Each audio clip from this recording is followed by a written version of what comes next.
Hi everybody, welcome to Ecodriver. My name is Helmut. Today I show you how to drive the Mazda CX-3 G121 with hopefully less than 5 liters per 100 kilometers.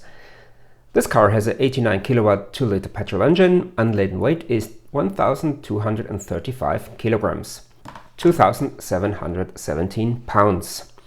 WLTP consumption is 6.2 liters per 100 kilometers. The power is transmitted via a 6-speed manual gearbox. What I like about Mazda is that they haven't followed the trend of downsizing the engines. They stuck with relatively big ones, and in my opinion, they were proven right when it comes to consumption, as bigger engines with high torque at low RPMs are simply more fuel efficient. And not only that, also when it comes to noise and longevity of the engines, this proves to be a good way of building combustion engines. As for this test, we do the same route with every car. You see it here. We start in the southeastern outskirts of Innsbruck, go out of town for about 2 kilometers, 1 mile, then we have a climb which elevates us around 360 meters, 1100 feet, followed by rolling hills and a descent.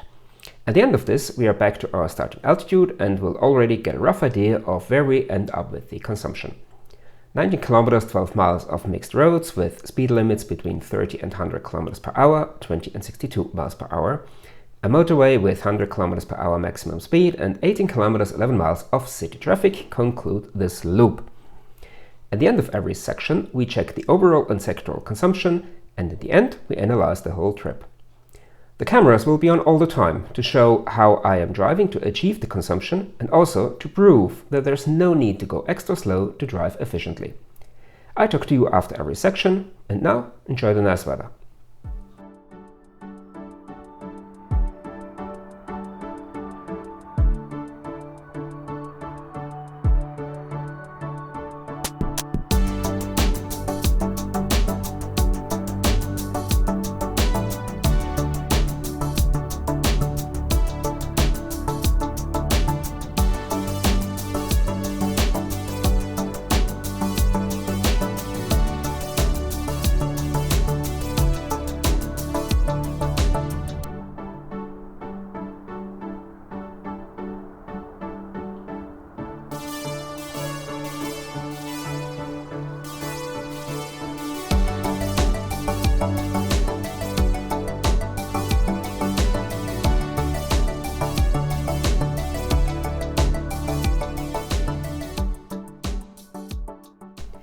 At the end of the climb, we have 8.9 liters per 100 kilometers.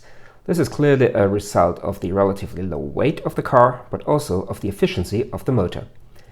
Next is the hills section, where I recommend to play with the road just like on a roller coaster. Build some momentum on the way down, of course within the legal limits, and use this to go into the next climb or flat section. Avoid to accelerate or maintain the speed on a short climb, as you can re-accelerate more efficiently once the road flattens or it goes downhill.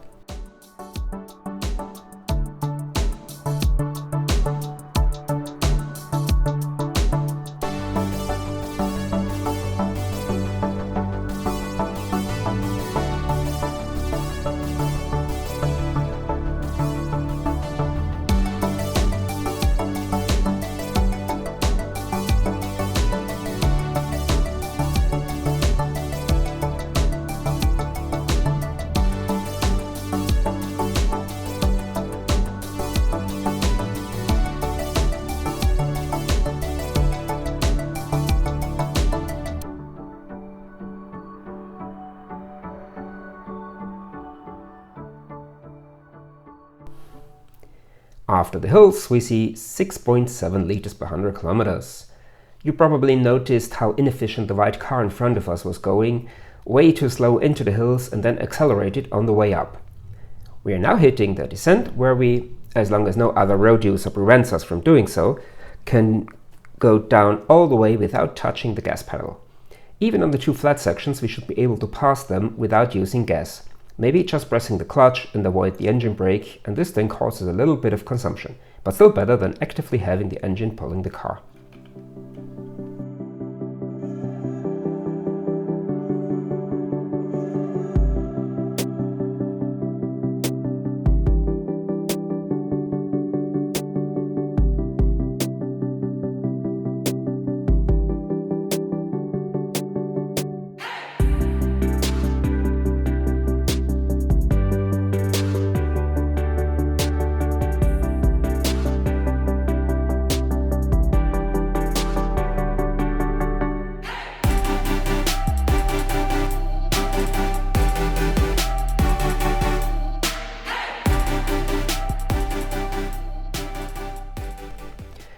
4.8 liters per 100 kilometers at the end of the descent. Well, as we are now on around starting altitude, we already see that we probably end up below 5 liters per 100 kilometers for the whole trip. But let's see what the rest of the test brings us. Now we are coming to the mixed road section, where there are some villages to pass and we have speed limits ranging from 30 to 100 kilometers per hour. Here it's important to lift the foot off the gas pedal early enough to allow the car reduce the speed without braking, as this means that you probably wasted too much energy beforehand in maintaining the speed for too long.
At the end of the mixed road section, we see here 4.5 liters per 100 kilometers. That looks very promising. And I have to say, I'm not really surprised, as I own a Mazda CX-5 myself and I know what those engines can do if you drive them properly. Now we come onto the motorway, and yes, as we are not in Germany, sorry for that, we have a speed limit of 100 kilometers per hour, 62 miles per hour on this section.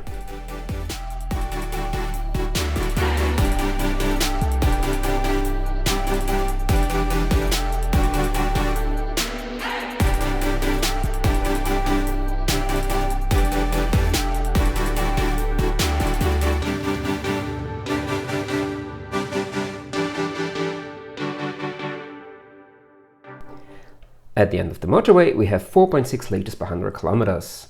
Now we are coming to the final section of today in the city. Here it's important to look ahead as much as possible, read the road, try to anticipate what other road users might be doing, and try to keep the vehicle in motion. If you have to accelerate, do this with low revs and the highest possible load, which means there is no harm in pushing the gas pedal hard, but, as said, keep the RPMs down.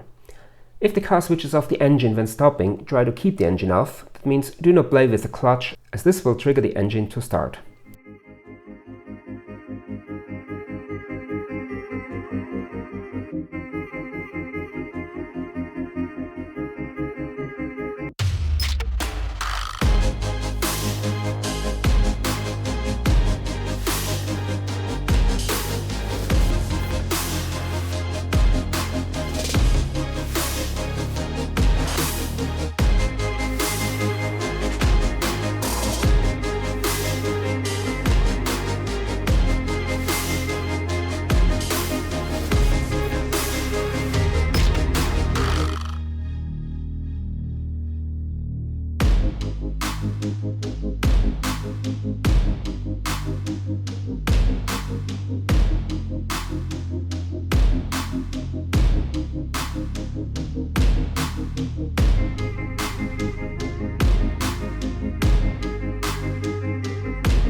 coming to the end of this fuel economy test with the Mazda CX-3 G121.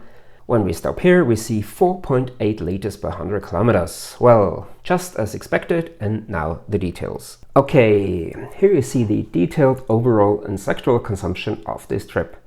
You see the 4 before the comma on the hills, open road and motorway.